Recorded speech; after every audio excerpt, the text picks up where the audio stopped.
Hello student, good morning all of you. आप लोगों को यूट्यूब करियर पॉइंट RD में स्वागत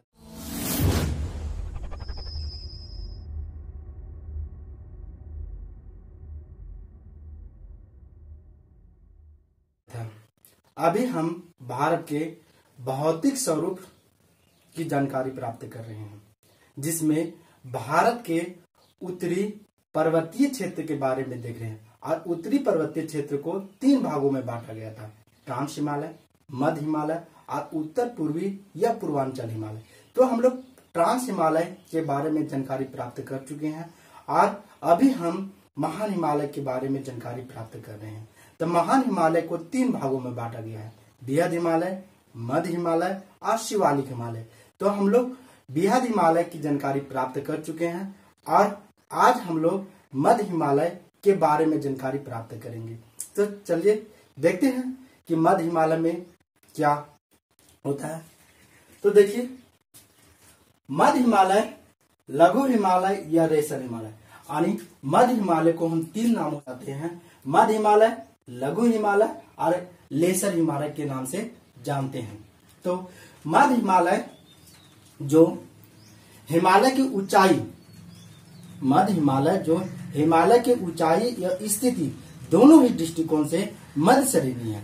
और मध्य हिमालय की कुल ऊंचाई, यानी मध्य हिमालय की औसत ऊंचाई कितनी है? तो 3700 मीटर से 4500 मीटर है।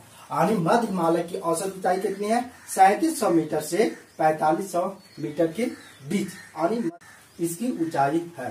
तथा मध्य हिमालय की चौड़ाई 80 किलोमीटर से 100 किलोमीटर के बीच है।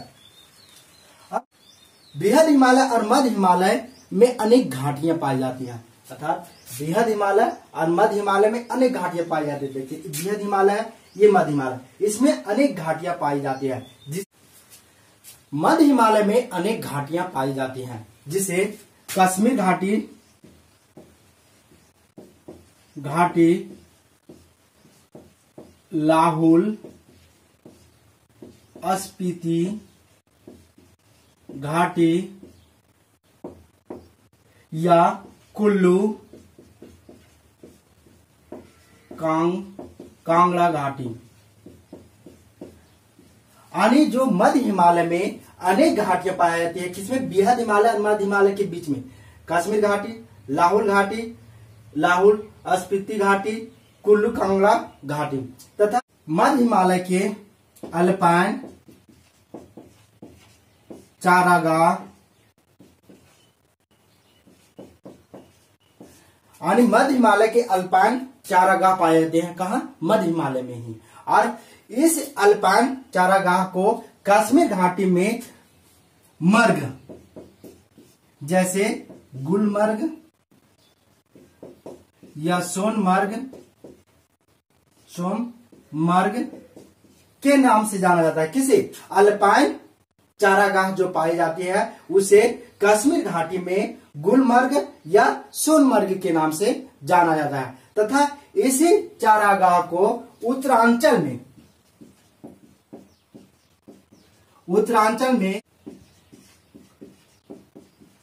बुग्याल या प्यार के नाम से जाना जाता है। यानी उत्तरांचल में किस नाम से जाना जाता है? बुग्याल या प्यार के नाम से इस चारागाह को नाम से जानते हैं, इसी चारागाह को जानते हैं। अब आगे देखें, लघु हिमालय, इसको हम लघु हिमालय भी कहते हैं, मध्य हिमालय को। तो लघु हिमालय स्वास्थ्य वर्धक पर्यटक के नाम से जाना जाता है। और ये प्रसिद्ध है, स्वास्थ्यवर्धक पर्यटक क्षेत्र के लिए कौन प्रसिद्ध है? लघु हिमालय। जैसे शिमला, मनाली, कुल्लू, दार्जिलिंग, यहाँ लोग दूर दूर से देखने के लिए आते हैं, विदेशी आते हैं। जैसे हम लोग हुंडू पर कैसे देखने के लिए जाते हैं, उसी प्रकार से ये देखने लायक जगह है। इसी को स्वास्थ्यवर्धक क्षेत्र कहते हैं। तथा अब देखिए, ये मध्य हिमालय को शिवालिक हिमालय से शिवालिक हिमालय से कौन सा अलग करता है? तो देखिए मेन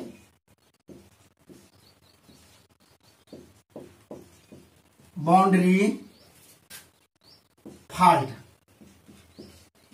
आपको याद होगा कि ये मध्य हिमालय और शिवालिक हिमालय को अलग करने वाला जो क्षेत्र है या बाउंड्री खींची गई है से मेन बाउंड्री फॉल्ट है, मेन बाउंड्री फॉल्ट। और जिस प्रकार से जैसे हम लोग पहले देख चुके हैं कि ट्रांस हिमालय और बृहद हिमालय को अलग करने वाले क्षेत्र को क्या करते थे, जो अलग करने वाली थी उसे इंडो सांगपो सहचर जोन करते थे। और फिर बृहद हिमालय और मध्य हिमालय को अलग करने वाले जगह को उसका नाम था मेन सेंटर थ्रस्ट। उसी प्रकार से ये मध्य हिमालय और शिवालिक हिमालय को जो अलग कर रही है उसे मेन बाउंड्री फॉल्ट कहते हैं। और ये किस प्रतियोगिता परीक्षा में बहुत बार पूछा गया है। अब आगे देखते हैं। अगला आपका आता है तीसरा नंबर में शिवालिक। इसी को जानते हैं वाय, और इसी को अन्य नाम से जाना जाता है कौन? निम्न हिमालय। निम्न हिमालय।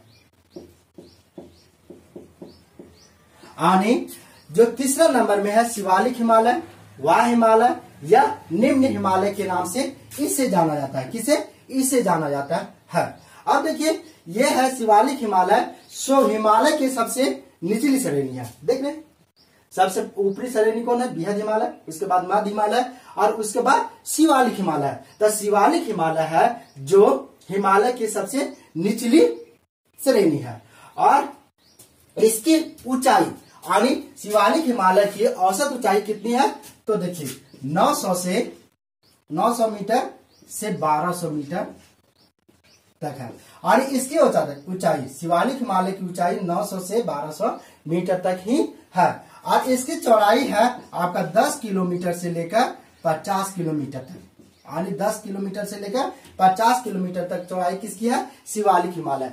और शिवालिक हिमालय में अन्य श्रेणियों से भिन्न है। जो शिवालिक हिमालय है से अन्य श्रेणियों से क्या है? भिन्न है। और शिवालिक हिमालय में ही देखिए मध्य हिमालय और शिवालिक हिमालय, और ये मध्य हिमालय हो गया और ये शिवालिक हिमालय में कई घाटियां पाई जाती है। मध्य हिमालय शिवालिक हिमालय के बीच में कई घाटियां पाई जाती है, जैसे काठमांडू, ठीक है ना, काठमांडू घाटी।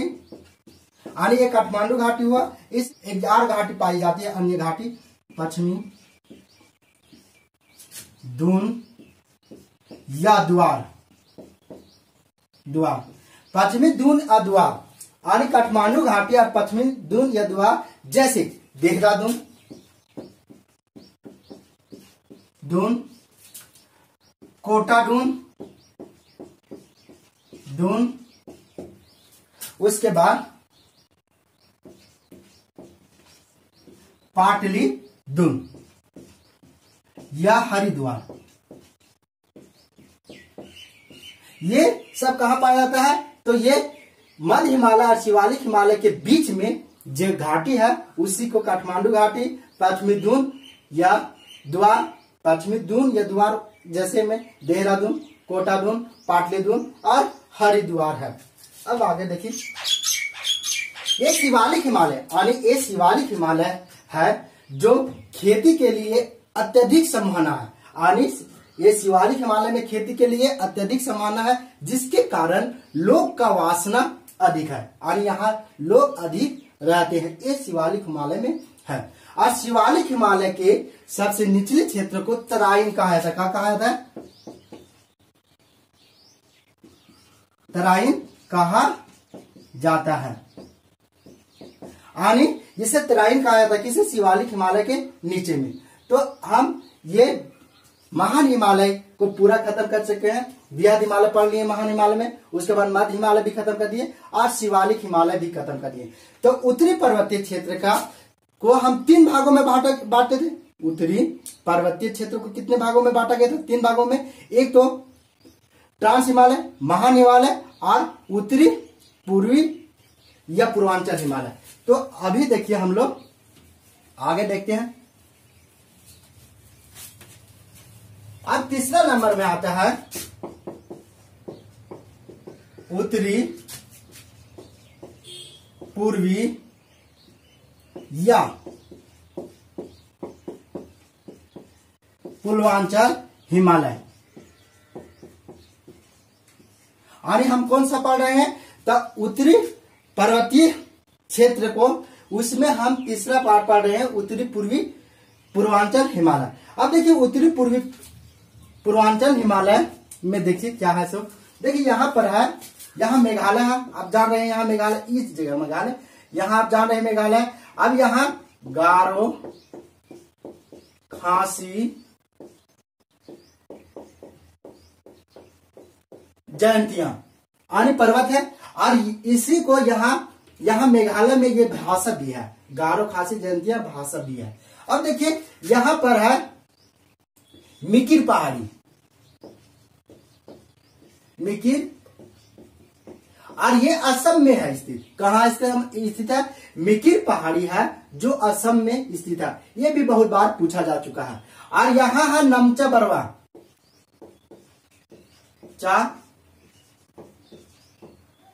बरवा, आने नमचा बरवा यहाँ स्थित है। कहा? ये आपका अरुणाचल प्रदेश में। और यहाँ पर आपका है इस जगह पर, देखिए इस जगह पर कौन सा स्थित है?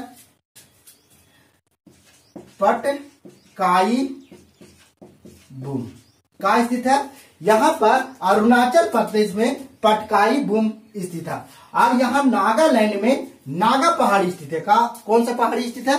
नागा पहाड़ी स्थित है। देखिए इसी पहाड़ी की सर्वोच्च चोटी है यहाँ पर, उसका नाम है सारामती चोटी। इसकी ऊंचाई है 3826 मीटर, यानी 3826 मीटर है। और यहाँ पर है आपका, यहाँ पर मीजो पहाड़ी। कौन सा पहाड़ी? मीजो पहाड़ी।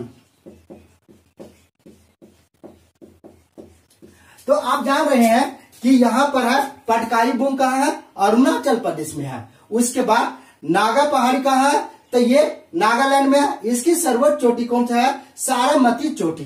इसकी ऊंचाई 3826 मीटर है। और ये भी पूछे जा चुके हैं। और मिजो पहाड़ी आपका यहाँ मिजोरम में है। कहाँ है? मिजोरम में। अब आगे देखते हैं। तो उत्तरी पूर्वी या पूर्वांचल हिमालय किसे कहते हैं? आप देखिए उत्तरी पूर्वी या पूर्वांचल हिमालय जो शिवालिक हिमालय, यानी उत्तरी पूर्वी या पूर्वांचल हिमालय जो शिवालिक हिमालय की तरह ही यहाँ पर बिखरी हुई पहाड़ी पाई जाती है। कहाँ पर? ये उत्तरी पूर्वी हिमाचल में, उत्तरी पूर्वी या पूर्वांचल हिमालय में बिखरी हुई पहाड़ी पाई जाती है यहाँ पर। अब देखिए यहाँ पर अरुणाचल प्रदेश में जब ब्रह्मपुत्र नदी प्रवेश करती है, यानी जब ब्रह्मपुत्र नदी का आगमन अरुणाचल प्रदेश में आता है तो हिमालय एक तीव्र मोड़ लेती है। अब देखिए यहाँ अरुणाचल प्रदेश में नमचा बरवा के समीप से यहाँ से ये ब्रह्मपुत्र नदी प्रवेश करती है, तो उसके आगे से हिमालय पर्वत है एक तीव्र मोड़ लेती है, तीव्र मोड़, उसे हेयर पिन बेंड या इसी को बोला जाता है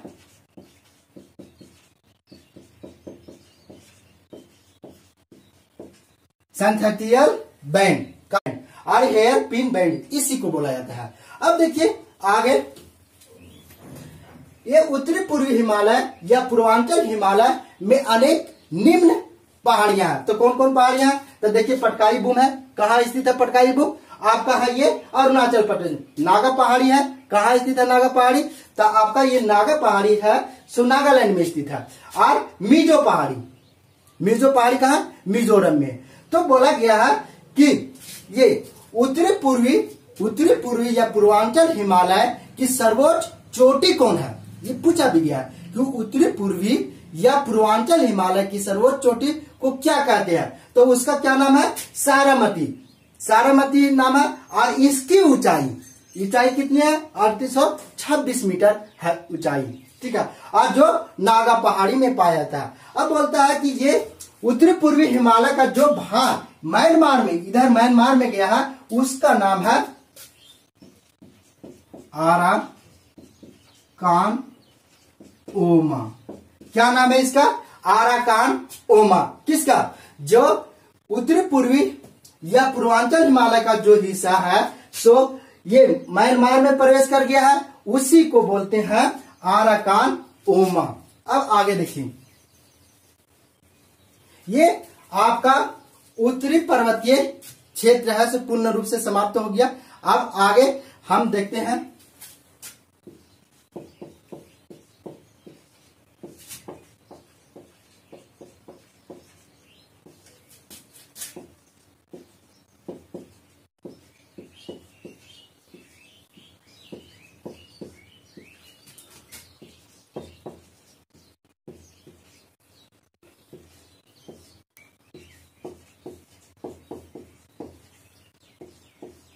अब देखते हैं अगला।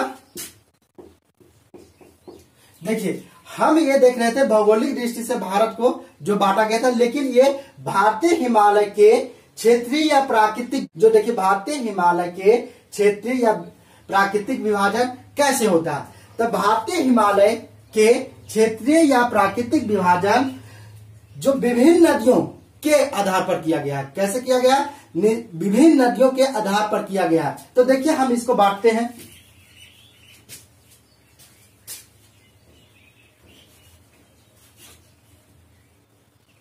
अब देखिए,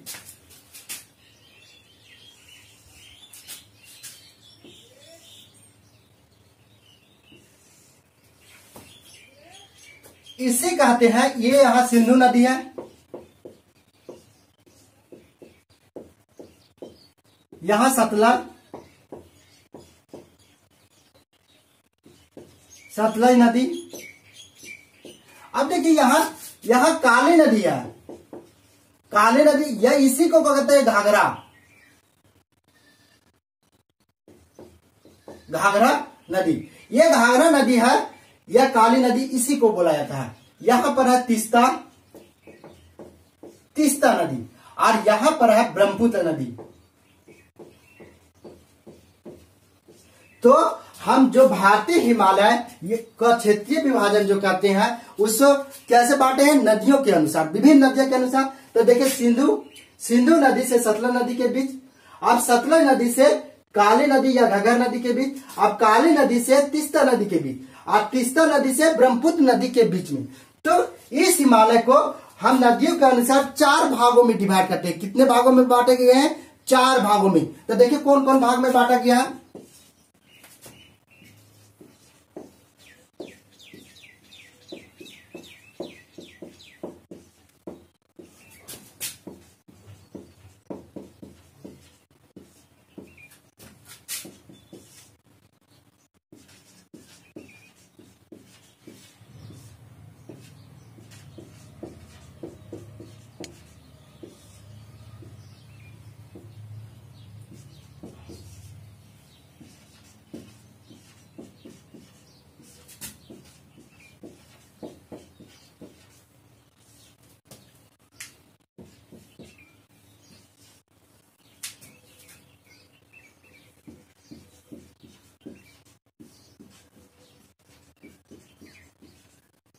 देखिए, नदियों के अनुसार भारतीय हिमालय को 4 भागों में बांटा गया है, नदियों के अनुसार। तो देखिए, कौन कौन भाग में बांटा गया 4 भागों में? कश्मीर या पंजाब हिमालय।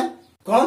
पहला कश्मीर या पंजाब हिमालय, उसके बाद कुमायूं हिमालय, उसके बाद नेपाल हिमालय, उसके बाद असम हिमालय। तो देखिए, सिंधु से सतलज नदी के बीच कौन सा है? कश्मीर हिमालय। कौन सा है? कश्मीर हिमालय, या इसी को बोलते हैं पंजाब हिमालय। उसके बाद सतलज से काली नदी के बीच में आपका कुमायूं हिमालय है, और काली से तीस्ता नदी के बीच नेपाल हिमालय, और ये तीस्ता से ब्रह्मपुत्र नदी के बीच में कौन सा हिमालय है? तीस्ता से ब्रह्मपुत्र नदी के बीच में कौन सा हिमालय? असम हिमालय। तो नदियों के अनुसार हम ये 4 भागों में बांटते हैं। तो सबसे पहले देखिए कि कश्मीर या पंजाब हिमालय के बारे में, किसके बारे में देखना है? कश्मीर या पंजाब हिमालय के बारे में सर्वप्रथम देखिए। तो देखिए, कोई भी तो हम देख रहे हैं कश्मीर या पंजाब हिमालय के बारे में। तो कश्मीर या पंजाब हिमालय किसे कहते हैं? तो देखिए सिंधु और सतलज नदी के बीच, देखिए ये सिंधु नदी है और ये सतलज नदी के बीच स्थित है। आने ये कश्मीर हिमालय या पंजाब हिमालय किसी नदियों के बीच में स्थित है? तो सिंधु और सतलज नदी के बीच में स्थित है। और इस हिमालय की लंबाई 560 किलोमीटर है। और किसकी? पंजाब हिमालय की लंबाई कितनी है? 560 किलोमीटर है। और इसकी चौड़ाई 250 से 400 किलोमीटर है। कितनी है? 250 से 400 किलोमीटर है। और इसी हिमालय में, कश्मीर या पंजाब हिमालय में ही जास्कर श्रेणी या पीर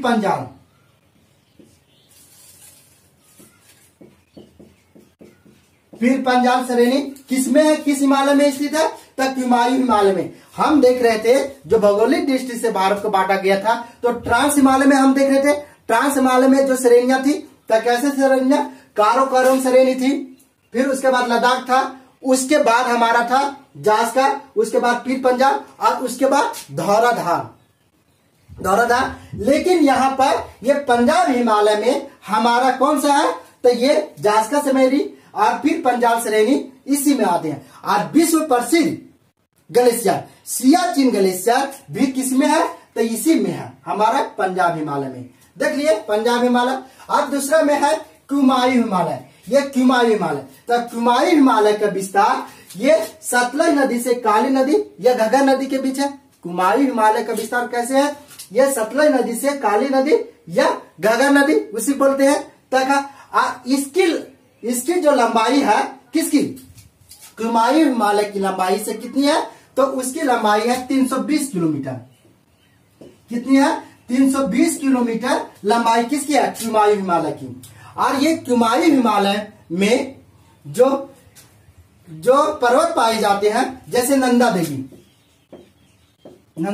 देवी, ये नंदा देवी उत्तरांचल में स्थित है। और उत्तरांचल की सबसे ऊंची पहाड़ी है नंदा देवी। कहां की ऊंची पहाड़ी है? तो उत्तरांचल की। और इसकी ऊंचाई हम देख रहे थे 78-16 मीटर है। कितनी है? 78-16 मीटर है। और इसी हिमालय में, यानी कुमायूं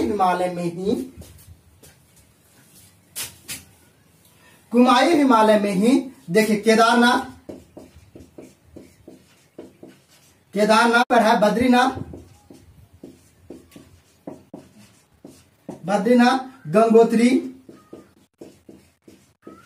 गंगोत्री ग्लेशियर, आमोत्री ग्लेशियर, ये सब किस हिमालय में है? तो कुमायूं हिमालय में ही है। कहां स्थित है? कुमायूं हिमालय में। अब देखते हैं नेपाल हिमालय। नेपाल हिमालय का विस्तार, तो देखिए नेपाल हिमालय का विस्तार, देखिए नेपाल हिमालय यहाँ है। तो नेपाल हिमालय का विस्तार काली नदी से तीस्ता नदी के बीच में है। किस नदी के बीच में है? काली नदी से तीस्ता नदी के बीच में नेपाल हिमालय का विस्तार है। अब नेपाल हिमालय की कुल लंबाई है से 800 किलोमीटर है। कितना? 800 किलोमीटर है नेपाल हिमालय की कुल लंबाई।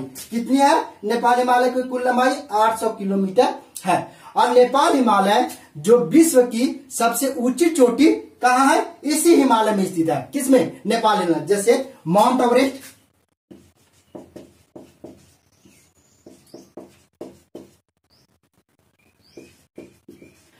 एवरेस्ट, कहाँ स्थित है? नेपाल हिमालय में स्थित है। और इसकी ऊंचाई कितनी है? 8,850 मीटर। ठीक है। और यहीं पर अन्नपूर्णा है। अन्नपूर्णा किस देश में स्थित है? नेपाल में स्थित है। तो अन्नपूर्णा पहाड़ी भी स्थित यही है। और इसकी ऊंचाई है 80-72 मीटर है। समझ रहे? अब मकालू पर्वत है से कहा? ये भी नेपाल में। कहा है मकालू पर्वत भाई? नेपाल में। और इसकी ऊंचाई कितनी है? 84-81 मीटर। कितना? 84-81 मीटर। और कंचनजंगा, देखिए कंचनजंगा कहाँ स्थित है? कंचनजंगा है सो भारत में स्थित है। और ये सिक्किम राज्य में स्थित है। और जो भारत हिमालय की सबसे ऊंची चोटी कंचनजंगा है। इसकी ऊंचाई कितनी है? तो 8,598 मीटर है। तो आगे फिर देखते हैं हम असम हिमालय। अब देखिए असम हिमालय कहाँ है, अब इसका विस्तार हम देखते हैं असम हिमालय का। तो असम हिमालय का विस्तार तीस्ता नदी, देख रहे हैं तीस्ता नदी से ब्रह्मपुत्र नदी। कभी कभी देखिए, कभी कभी क्वेश्चन में ये भी दे देता है कि असम हिमालय का विस्तार तीस्ता से दिहांग, कभी ये लिखा रहेगा तीस्ता से शांगपो, और कभी लिखा रहेगा तीस्ता से ब्रह्मपुत्र। तो देखिए अगर ये तीनों को भी लिखा तो ये सब सही है, ये भी सही है, ये भी सही है, ये भी सही है। अब देखिए तीस्ता से दिहांग, दिहांग बोला जाता है अरुणाचल प्रदेश में। अब इसको तीस्ता से सांगपो, सांगपो तिब्बत में बोला जाता है, और तीस्ता से ब्रह्मपुत्र ये असम में बोला जाता है। ऐसे हम नदी पढ़ाएंगे तो उस समय हम आपको बताएंगे कि ब्रह्मपुत्र नदी को कहाँ किस नाम से जाना जाता है। तो ये बोलता है कि असम हिमालय का विस्तार है तो तीस्ता से दिहांग तक है, यानी दिहांग नदी तक है। अब इसकी लंबाई यानी नेपाल हिमालय की कुल लंबाई है 720 किलोमीटर है। कितनी है भाई? 720 किलोमीटर। और जो अब देखिए हिमालय, भारत में हिमालय की कुल लंबाई, देखिए दो चीजें हम बोल रहे हैं।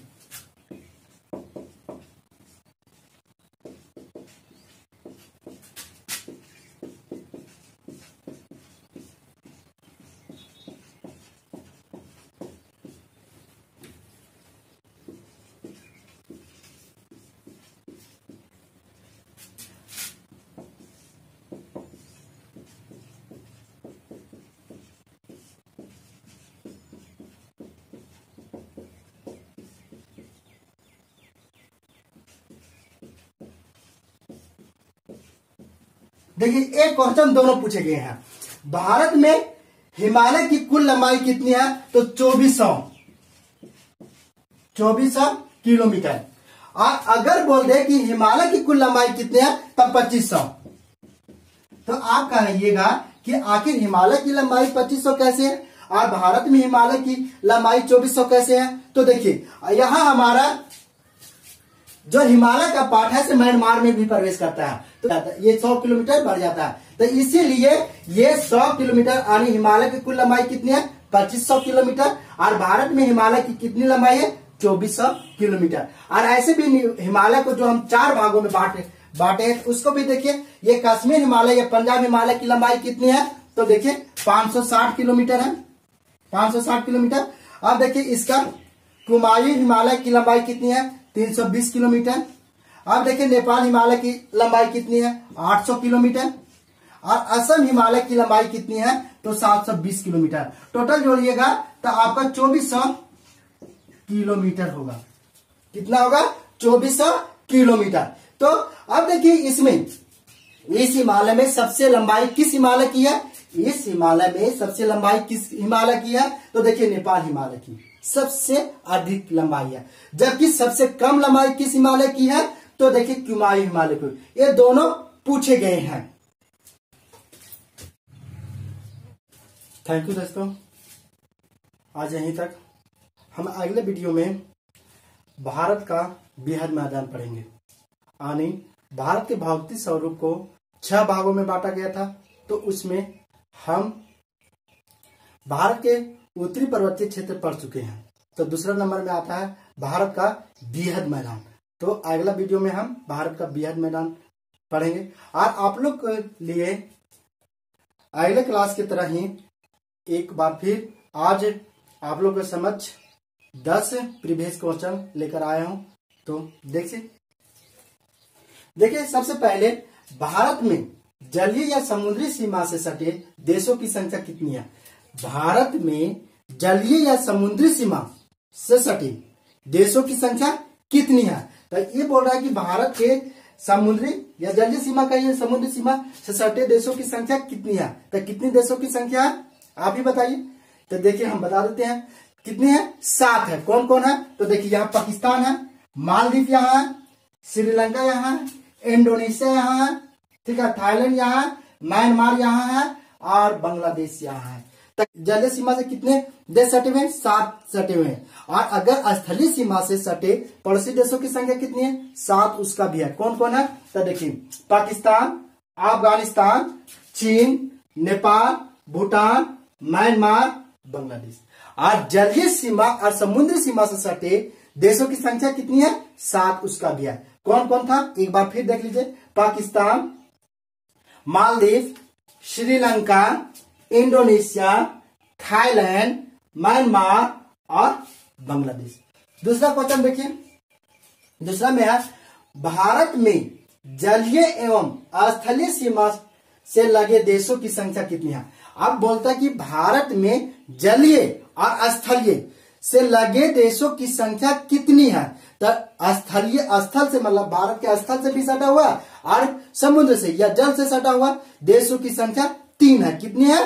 3 है। तो कौन कौन है? तो देखिए यहाँ पर पाकिस्तान है, देखिए जलीय सीमा से सटा हुआ है और स्थलीय से भी। बांग्लादेश देखिए जलीय सीमा से सटा हुआ है, स्थलीय सीमा से भी। म्यांमार देखिए जलीय सीमा से सटा हुआ है और स्थलीय सीमा से भी। तो कितने देश वैसे हैं? 3 वैसे देश हैं जो भारत के जल से भी सटे हुए हैं और स्थल से। कौन कौन? तो पाकिस्तान, बांग्लादेश और म्यांमार। आगे देखिए, भारत की सबसे लंबी तट रेखा वाला राज्य कौन है? यानी ये बोल रहा है कि भारत की सबसे लंबी तट रेखा वाला राज्य कौन है? तो देखिए कौन है? गुजरात है। सबसे लंबी तट रेखा वाला राज्य कौन है? गुजरात है। देखिए कितना है इसका? इसका है 1663 किलोमीटर जो तटीय सीमा से सटी हुई है। और अगर सबसे कम कहेगा तो गोवा, यानी राज्य में सबसे कम तटीय सीमा किसका है? गोवा का। उसका कितना है? 101 किलोमीटर। और अगर बोलेगा दक्षिण भारत की सबसे लंबी तटीय सीमा वाला राज्य कौन है? तो कौन हो जाएगा? आंध्र प्रदेश। वो कितने सटे हुए? 1100। और केंद्र शासित प्रदेश में सबसे अधिक तटीय सीमा से सटे राज्य कौन है? तो केंद्र शासित प्रदेश में तो कौन है? अंडमान निकोबार। वो कितने हैं? 1962 किलोमीटर। आगे देखते हैं, भारत की सबसे नजदीक समुद्री पड़ोसी देश कौन है? यह पड़ोसी होता यानी ये बोलता है कि भारत की सबसे नजदीक पड़ोसी समुद्री देश कौन है? तो सबसे नजदीक पड़ोसी समुद्री देश कौन है? ऐसे ये श्रीलंका है। यानी ऐसे भी भारत से सटे समुद्री पड़ोसी देशों की संख्या कितनी है? 3 है। कौन कौन? श्रीलंका, इंडोनेशिया और मालदीव। यानी सबसे नजदीक पड़ोसी देश कौन है? समुद्री पड़ोसी देश श्रीलंका, उसके बाद इंडोनेशिया, उसके बाद मालदीव है। आगे देखिए, भारत में देशांतर रेखा कितने राज्यों से होकर गुजरती है? यानी भारत में देशांतर रेखा है से कितने राज्यों से होकर गुजरती है? 5 राज्यों से होकर गुजरती है। कितने राज्यों से? 5 राज्यों से। तो देखिए ऐसे याद रखिए इसको, 3 प्रदेश, हिमाचल प्रदेश को छोड़कर 3 प्रदेश और छत्तीसगढ़, उड़ीसा। तो 3 प्रदेश कौन कौन है? तो देखिए यहाँ उत्तर प्रदेश है, मध्य प्रदेश है और आंध्र प्रदेश। और यहाँ देखिए छत्तीसगढ़, उड़ीसा। तो कितने से गुजरी हुई है देशांतर रेखा? 5 राज्यों से गुजरी है। ये बहुत बार पूछा भी गया है। आगे देखिए, पृथ्वी 1 घंटा में कितने डिग्री देशांतर घूम जाती है? अगला क्वेश्चन में बोला गया कि पृथ्वी 1 घंटा में कितनी देशांतर रेखा घूम जाती है? तो कितनी डिग्री देशांतर रेखा घूम जाती है? 15 डिग्री देशांतर रेखा घूम जाती है। हम आगे इसकी चर्चा कर चुके हैं, आप पिछले वीडियो देखिए तो उसे समझ में आ जाएगा। अब आगे देखिए, भारत में कर्क रेखा किन 2 राज्य की राजधानी से गुजरती है? भारत में कर्क रेखा है से किन 2 राज्य की राजधानी से होकर गुजरती है? 2 राज्य की राजधानियों से होकर गुजरती है। कौन कौन? तो देखिए मध्य प्रदेश की राजधानी कहाँ है? भोपाल। तो भोपाल से होकर गुजरती है। झारखंड की राजधानी तो जान रहेंगे, रांची है, तो उससे गुजरती है। यानी 2 राज्य की राजधानी से होकर कर्क रेखा गुजरती है। आज भारत में कितने राज्यों से होकर गुजरती है कर्क रेखा? 8 राज्यों से होकर गुजरती है। आज भारत के बीचों बीच कर्क रेखा गुजरती है। आगे देखिए, पुडुचेरी केंद्र शासित का विस्तार कितने राज्य में है? पुडुचेरी केंद्र शासित प्रदेश का विस्तार कितने राज्यों में है? तो देखिए पुडुचेरी केंद्र शासित प्रदेश यहाँ पर है, ये केंद्र शासित प्रदेश है। और इसका जो विस्तार है 3 राज्यों में है। ये भी पूछा गया, कितने राज्यों में है? 3 राज्यों में। कौन कौन राज्य में है? तो देखिए यहाँ पर या आंध्र प्रदेश में अनम जो क्षेत्र है, अनम है सो आंध्र प्रदेश में है। और पुडुचेरी का जो राज्य है अनम, वो कहा आंध्र प्रदेश में है। दूसरा में क्राइकल है सो तमिलनाडु में है और ये पुडुचेरी का ही क्षेत्र है। और तीसरा है माहे केरल में स्थित है, और यहाँ केरल में स्थित है माहे। और वहां इसकी ये 3 राज्यों में इसका विस्तार कितना है, पुडुचेरी का अनम जो आंध्र प्रदेश में है, क्राइकल जो तमिलनाडु में है, और माहे केरल में है। आगे देखिए, कर्क रेखा को कौन सी नदी 2 बार काटती है? कर्क रेखा को कौन सी नदी 2 बार काटती है? तब कौन सी नदी है? माही नदी है जो भारत में ये राजस्थान में प्रभावित होती है, और राजस्थान में ही कर्क रेखा को 2 बार काटती। कौन सी नदी? माही नदी। अब आगे देखिए, 10 डिग्री चैनल 2 द्वीपों को अलग करती है। कौन कौन सी 2 द्वीपों के बीच से गुजरती है या अलग करती है? तो इसको कौन कौन से द्वीप को अलग करती है? तब लिटिल अंडमान को कार निकोबार से 10 डिग्री चैनल अलग करती है। किससे? लिटिल अंडमान से कार निकोबार से को अलग करती है। थैंक यू दोस्तों, आज यहीं तक। अगर आप लोग को अच्छा लगा होगा तो लाइक तो आपको बनता है, और सब्सक्राइब भी कीजिए। Thank you.